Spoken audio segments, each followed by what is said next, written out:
Shalom and blessings from Israel, Eduardo Yosef here from the land of the Bible. I want to start this video by thanking everyone who has written to us, those who have asked us questions, who have been praying, and who have been wondering a lot. And worried, since you haven't seen us active on social media. Yes, we disappeared for a while. Today I want to tell you why we've been off the screens and what God has been doing behind that silence. As many of you know, during this time of conflict in Israel, we personally, as a family, have received attacks, threats, and a lot of pressure. As many of you know, I have children. My children, they are serving in the army. As a father, my first responsibility is to my family. I must protect my home and them. First of all, that's what God will require from each of us. Thank you, Garden, that He has given us, so this has been a time of priority.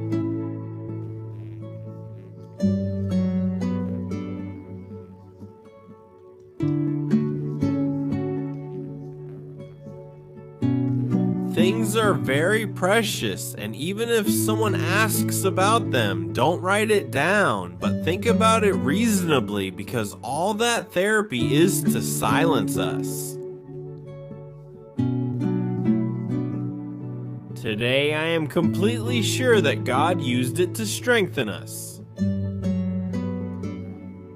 We always know that God's thoughts are completely different from ours. During this time, I have understood something that has become very clear to me. The enemy will always want to silence the voices that proclaim truth, hope, and faith. But today, with conviction, I can say to you no more. We are not going to give him the credit for having stopped or even tried to stop a ministry that was born to be a blessing to the Spanish-speaking nations. Because Voices of Israel is not a project, it's a calling to connect the nations with Israel. A calling to teach the word from the land where it all began, and a calling to prepare the heart of the church for the times we are in today, for the time in which we are living now. There is a story in the scriptures that happened with a man named Nehemiah.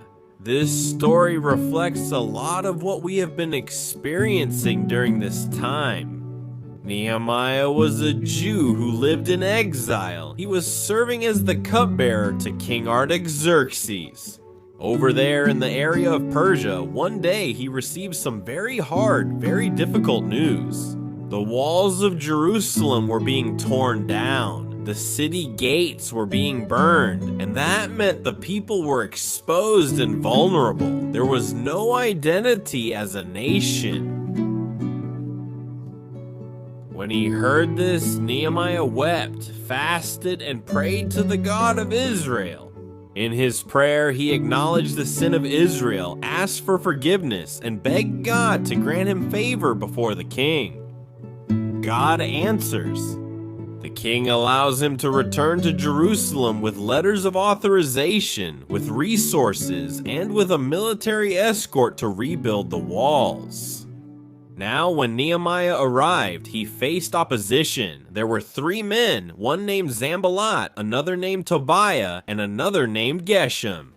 They mocked him, threatened him, and tried to discourage the people, but Nehemiah did not stop. What he did was start organizing the people to work with one hand on the task and the other holding a sword. You can find this story in the book of Nehemiah, starting from chapter 4. This image I just mentioned perfectly symbolizes the balance between work and spiritual defense. Despite the mockery, the threats, and the exhaustion, in 52 days they managed to rebuild the walls. That was truly a miracle. When the enemy saw it, they recognized that God had been involved in the matter, that God was with them.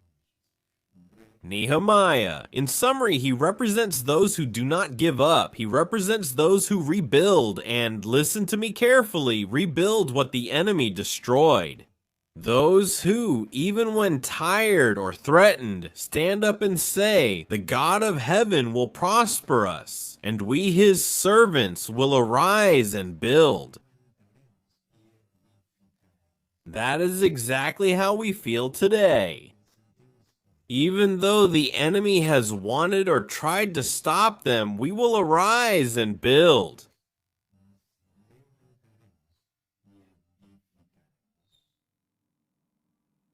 Miriam.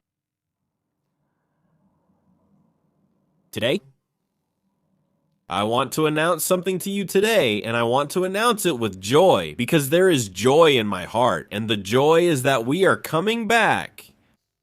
We are coming back with a new season, with more content, with more strength, and with a renewed passion.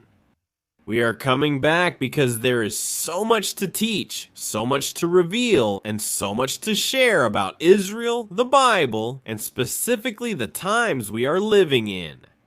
I also want to take this opportunity in this video to personally invite everyone who is in the Los Angeles area in California.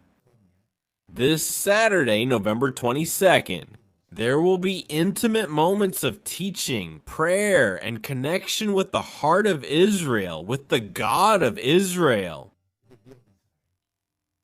We are going to have an event there. It won't be a massive event, but rather a close gathering where we will be able to pray together, to understand what the Holy Spirit is saying now.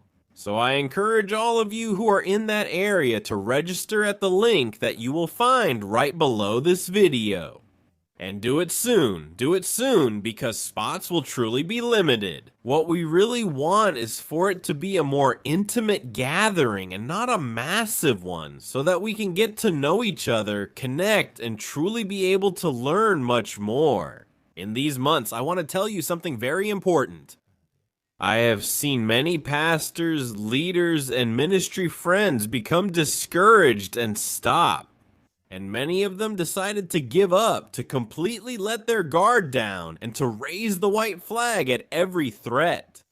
We have decided to do the opposite. We have decided to rise up. We have decided to fight because we know that the Lord goes before us. He is the one who fights our battles, and his purpose still stands.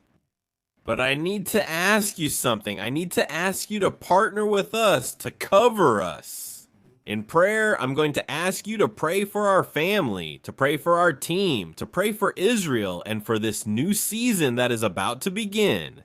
Because I can assure you that what is coming is good. And together with faith, we will continue to be a voice that proclaims truth and hope from this land, from the land of the Bible. So, in this brief video, I just wanted to share with you what I haven't been able to say, what I haven't been able to share for many months. But this has been the situation that has kept us silent no more. Here we are to start this new season again. See you very soon in another video from the ministry. Voices of Israel, shalom to everyone.